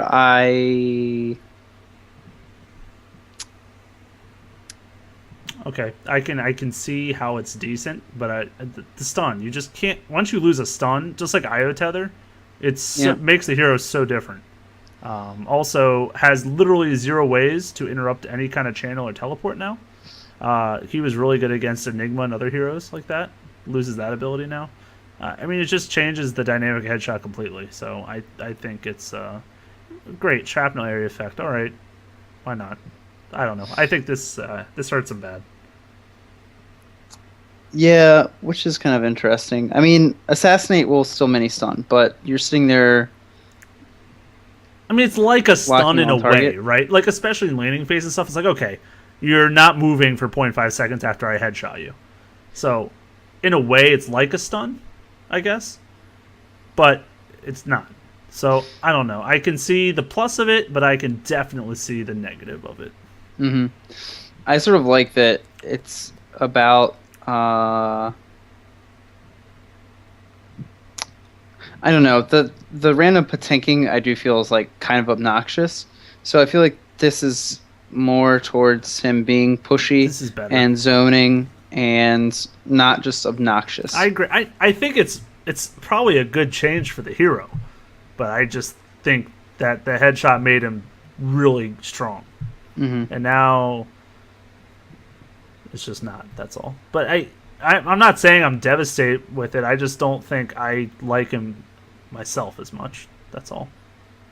But I mean, you can still see the practicality of the hero, right? The shrapnel does a ton of damage, great pushing, and then obviously assassinate, great burst, and then there's range. I mean, he's still gonna be a good pusher, like you said. He's still gonna be an effective from the outside, ranged attacker. But yeah, it definitely does. It just changes him. That's all. So. Spectral Dagger movement speed change increased from 5 up to 18 to 8 up to 20%. Spectral Dagger projectile speed reduced from 857 to 800. Strange. Yeah, I'm not sure why they needed to do that. Moving on. Yeah, that's fine. Charge of Darkness cooldown reduced from 35 to 12. Charge of Darkness cooldown is now triggered when charge hits a target or is cancelled, instead of when cast. Empowering Haste can now be cast to improve the R by 50% for 6 seconds. On a 20-second cooldown, and after it is used, the R is 50% weaker than while the ability is on cooldown. Greater bash damage from 10 up to 40% to 22 up to 40% of movement speed. So you can steroid yourself for a greater bash, I guess. And also help your team out for running or engaging. It's kind of like a drum charge, I guess, which is nice. And then at that point, you don't really need it to be stronger. Like, you'll get the 6 seconds, and that should be enough time to either run away or charge, in my opinion. So that's cool. And then the cooldown reduction is nice. I mean, if you're not going farther distances, it's just a pure buff. I mean, if you're going across the whole map, I guess it could almost equal out, but not really even. So it just seems like a nice change all around. Yeah, that's good. I agree. I think it's interesting. I mean, the problem I feel like is still that you sit there to be interrupted while you're trying to ult, and then you lose a lot of potential. But I guess in the situations where there's nobody to interrupt you, I can see him being a lot more effective. Especially now, he's a hero that felt like when you played him as support, you would expect him to move around a lot. And now that you have the runes that can give you some experience and some gold if you fail such endeavors, that helps him out too, indirectly. Storm Spirit Ball Lightning mana cost per 100 units from 10 plus 1% to 12 plus 0.7%. So a buff. Yeah, I guess so. From 10 to 1% plus 1% to 12 plus 0.7%. Yeah, okay. So it scales better. Yeah, you're asking me to do math after almost 4 hours of doing this. So let's true. just say it's a change. A change has occurred. How about this change, Oh, Jay? God, another rocketness, I swear to God. Didn't I name the other patch the, patch of scepters or whatever. Mm-hmm. Apparently, I was wrong. This is now. Go ahead, feel free. Well, while activated, God's Strength grants an allied aura 900 area of effect. No! 40, 60, 80% of base damage. Sven is here to pump you up. I don't even know how I feel about that, to be honest. Hey, when are you gonna want Oghanims on Sven? It's a base damage increase as well, so it's like not even. You ready though? Yes. With Meepo. Boom! Bonk's excited if he's Bonk. still alive. Oh, he's probably still going in there in that chat. Oh, I got coffee. Honestly, why would... Can you think of a great time to get Oghanims? Not a 1. Nope, not even a 1. I think I could think of a 6 slot that's always better than Oghanims.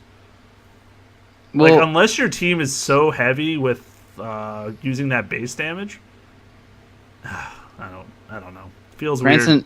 Grants an allied aura, so would affect creeps. Oh, it would. That's true. It would help a push. So you're looking for Warcry, God Strength, aura, cleave. Looking for max Or a bot. army. Yeah, strange. I don't care. Nope. Really? Don't care. At 4 hours in. Yeah, really. Landmines cool down from 25 down to 10 to 19 down to 10. Joe's so gonna like these. Joe's stoked. Except for the stasis trap stun duration going from 3 to 6 to now 2.5 to 4. Ouch. I know he was digging that 6-second stun. The stasis trap activation area now matches the stun area, so 200 to 450. Stasis trap duration goes from 270 up to 360. Okay. Remote mine duration increases by 2 minutes. The vision's reduced. However, the area is now increased at the lower ranks up to a standard 425. Batrider and Firefly, Visage Familiars, Beastmaster's Hulk, and Flying Couriers no longer trigger or get hurt by landmines. I remember us testing that. The Batrider Firefly. Makes sense. They're flying. Landmines. Land. Keyword. I think the Stasis Trap is actually really good for techies. It hurt at first to hear the duration change, but it's so difficult, in my opinion, to get that 200 radius to proc. Giving it to 450 is super nice. So I think that's going to help because it has that delay to go off. So, you know, by the time that 200, if they trigger it, they're not always necessarily going to be able to still be in that area, necessarily. I like it. I know Joe might not, but I think it's nice. Yeah, I was just going to say, you know, Joe is using the Yule Scepter, which I still think you would just get all the time on techies to sort of help you deal with the fact that you have the delay and you have the small radius to try to get the stasis trap to proc. But, you know, yeah, I think it's fine. He got some changes elsewhere that I think are nice and kind of help to balance out the reduction in the stun duration, etc. So I can dig it. Templar Assassin Psionic Trap cooldown reduced by 1 second at rank 2, 2 seconds at rank 3. Terrorblade enabled in Captain's mode. The only change is that the Thunder cast point was actually improved from 0.5 to 0.35. A lot of people are saying he's not really great. I would agree. So I don't know with this Phoenix Oghanims, you know, maybe. But he's a hero that I think you can get out of control with if like the other team just doesn't address you or doesn't really appreciate how much damage can be done with Metamorphosis. I mean, I guess at the same time, you know, if you have great setups to let you right-click some fools, then there's potential there. And, you know, with the illusions, he's sort of, I guess, like the new old Phantom Lancer. And that you use those illusions to min-max your farm and your potential. But yeah, interesting. I don't expect to see him personally. No, not right away. I mean, we always say that, and then like eventually some team will like it, and then we'll see a million of them. But yeah, I don't foresee a lot of usage of him either. I think Legion Commander has a better chance, maybe. But even then, Legion, I don't know. It'll be interesting to see what teams like these heroes and what don't, honestly. It'll be just preference, I'm sure. Anchor Smash on Tide Hunter. Damage reduction reduced from 60 to 45 up to 60%. There. Hey Jay, added Agnum Scepter. Oh! Timbersaw grants a second chakram. No big deal. Say what? Where's that? What? Is that a second ability? Is it a second ability? Why didn't I test this? Oh, I didn't know about it. That's why. Is it a second ability? I need to know. Do they stack? It has to be a second ability. What does it mean a second shotgun? Was it shoot out a different angle? No, it's got to be a second ability. Which means it's really, really interesting. I don't know about good. It's really interesting. That's really expensive mana-wise to throw out 2 chakrams. That's true. You'd have to have a Bloodstone that was... That's a hero I could totally see Oghanims on, though. Like, item-wise. Why not? Health, mana? Sure. Like, I don't see anything wrong with that. Get a point booster. So I'm curious about that change. I'll have to do some experimenting over here. Tinker's March of Machines no longer affects spell immune units. Ancient Creeps are spell immune, are no longer affected by March of Machines. I hope you liked it, Jay. I hope you got your fill. I hope you got your fill. I'm the saddest boy. No, it gets worse. Do you really want to know? What do you mean it gets worse? Gets worse, Jay. How could it get worse? Let me activate my trap card. Scroll of Destiny.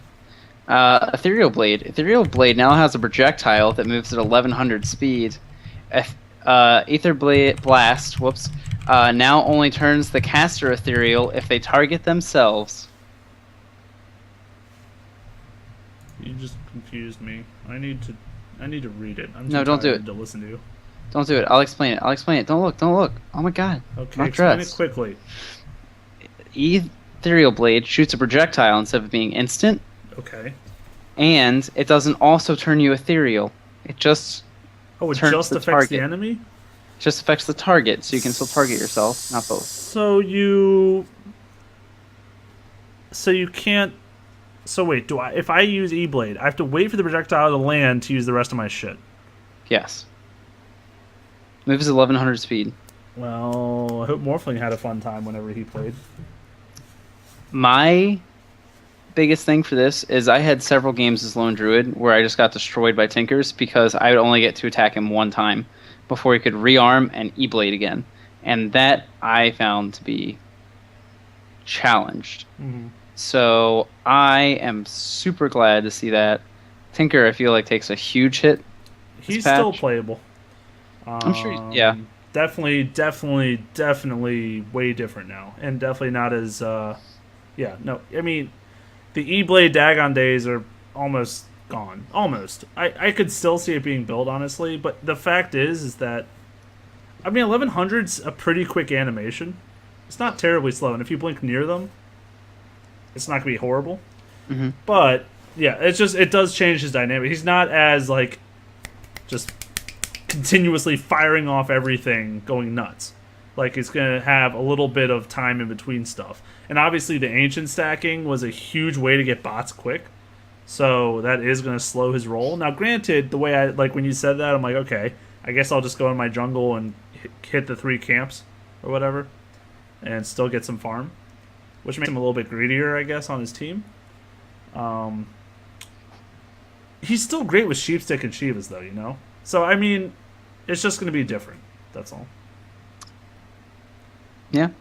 Treant Protector. Can you do this one while I need 30 seconds. Go pee. Okay, thanks. Do it, I dare you.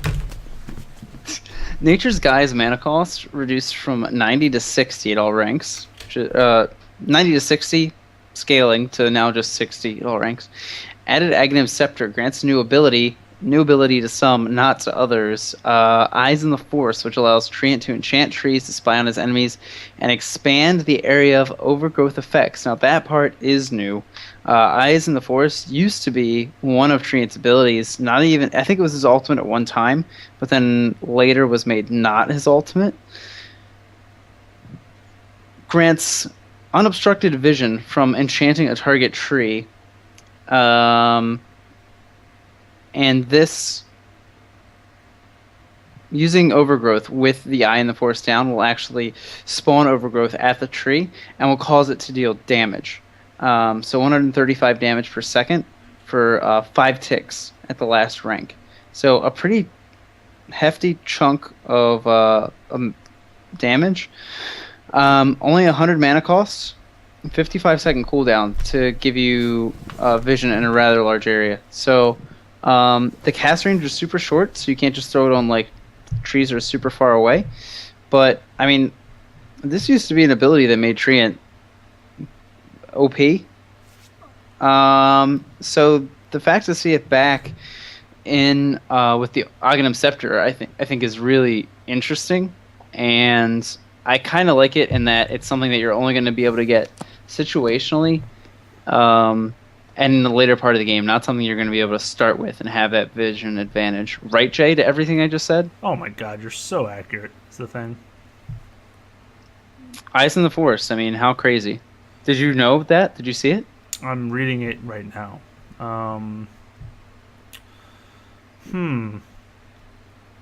So, you obviously can destroy the trees like in the old days. Yes. Now, this is something I did not test to see how visible it is. I'd have to imagine they're visible to the enemy. It says if the enemy has true sight, they will be able to see visual effects on both the affected tree and the area around it. So, honestly, they might not until they have true sight. So, pick up gem, you're fine. And because of the short cast range, it's not like you're going to be able to put these back in like the middle of a tree field. Forest, even. Yes. Oh my god. 55 seconds also Tree a field. pretty long cooldown. So you're not going to have a billion. I know you want to hate it deep down inside, but I feel like you don't. I'm trying to think about the overgrowth thing. Isn't that neat? So if I just Overgrowth in your normal area does 0 damage. right. It's only if it's spawned by trees. Here's the thing though. It says, I'm just trying to make sure I understand it right. If overgrowth is cast, units near an enchanted tree are ensnared damage. To me, that doesn't sound like he has to be near the enchanted tree. Correct. So he can just be in Fountain, and all his trees just start going ham. Which obviously will give away which trees it is then. Because you're like, oh, I just got overgrowth. That's new. And then I guess you'll be like, alright, we gotta chop down this whole forest. I mean, yeah, you're not gonna know exactly which tree, but you'll probably just like, yeah, I don't know. It's definitely neat. I think it's very neat. And actually, not bad damage. 135 a second.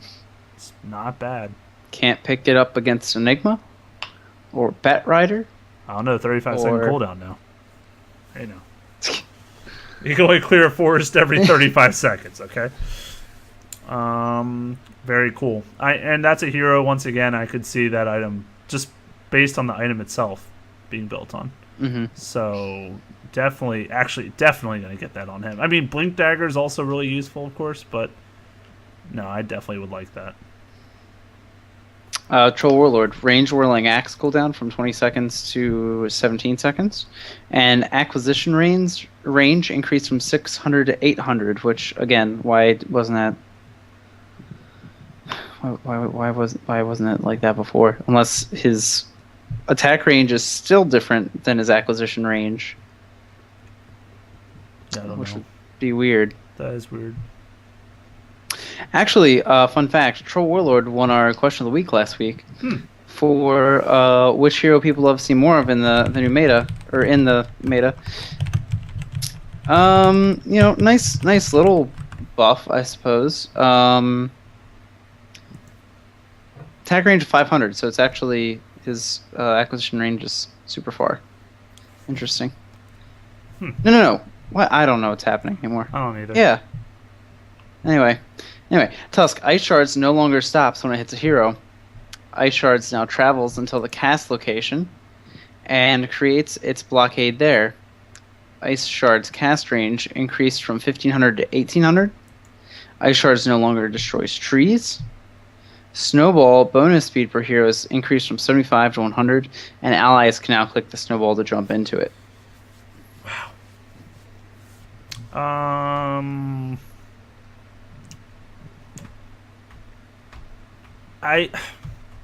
skill cap. I was gonna say skill cap just went up a lot. It's nice that allies can now jump into your snowball instead of you having to spam click. Yeah. Um. The ice charge thing can be a buff though, but right, it's a buff purely on what it can do now. But yeah, it's a lot harder to use. It's somewhat harder to use. You can't just click a direction and say YOLO, hit that hero. Like you can't position it.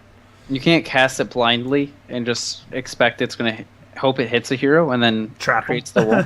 Yeah. You can't cast it blindly. So I think it's neat. I mean, I would call them buffs personally, and it's got an 1800 cast range now, so very cool. Undying Tombstone area of effect increased from 400 up to 1,000 to 600 up to 1,200. Another hero I got to see in the games between Be More Zen and SG. So I should check out at least the game one. The game one was actually super crazy. A lot of fun. Item Scepter Flesh Golem damage amplification increased by 5% at all levels, both min and the max. So going from it's really complicated to read. I'm just going to say from last rank being at 25 up to 35% to 25 up to 40% damage amplification. And the Flesh Golem's slow aura now increases from 9% to variable from 5 to 15% based on how far away Undying is from the target. So I actually really like that. Matches the slow amplification. Yeah. Or I mean, the damage amplification. So, makes sense, based on how close you are. The smellier he is when you're closer to him, so slower. Yes. Nether Swap range increased at the lower ranks. Revengeful Spirit, I think a nice little buff to her. Her early game potential. Poison Nova applies its debuff on spell immune targets. This I actually really like. That's great. Mm-hmm. Very nice for Vino. Okay. So now you will still... if you're magic immune, you will still block the damage, but you will take on the effect. And once your magic immunity wears off, you'll be in taking the damage. Corrosive Skin now only affects enemies within 1400 area of effect for Viper, and Corrosive Skin damage cannot be reflected multiple times. No more Viper versus Viper issues, I guess. Yes. Perfect. The biggest change in the patch, I would say. Visage Stoneform... Familiar Stoneform cooldown from 30 to 26 seconds, buffing him a bit. And here's an interesting one. For a hero that we just recently started seeing more of, Fatal Bonds on Warlock now shares the same damage type that is dealt to it before it is reduced. So it's no longer HP removal because that term, HP removal, has now been redefined. Fatal Bonds damage percentage has been increased from 20 to 25%. The golem attack range has been increased. The base attack time has been improved. And the golem HP regeneration has been increased. The immolation area of effect has been increased by 50, but the flaming fist chance has been reduced from 60% to 40%, just so they don't go dunking on the hose. That's a nice range increase, 100 to 225. That's a pretty nice range. Yeah, I would say, overall. Oh yeah, buffs for the for Warlock, which is nice because I've enjoyed seeing them, and it's neat too seeing the. I mean, I guess the change to Fatal Bonds is really just to sort of make everything stay the same while still adjusting the damage thing.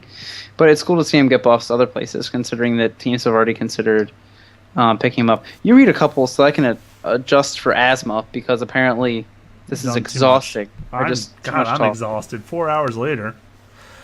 Weaver! Swarm duration increased from 8 to 20 to 14 to 20. So a lot more duration on the early ranks. Shakuchi no longer ignores invisible units. That's really cool. The Shakuchi damage reduced from 90 to 150 to 75 to 150. So less initial damage on the punch, making him a little weaker in the early phases of the lane.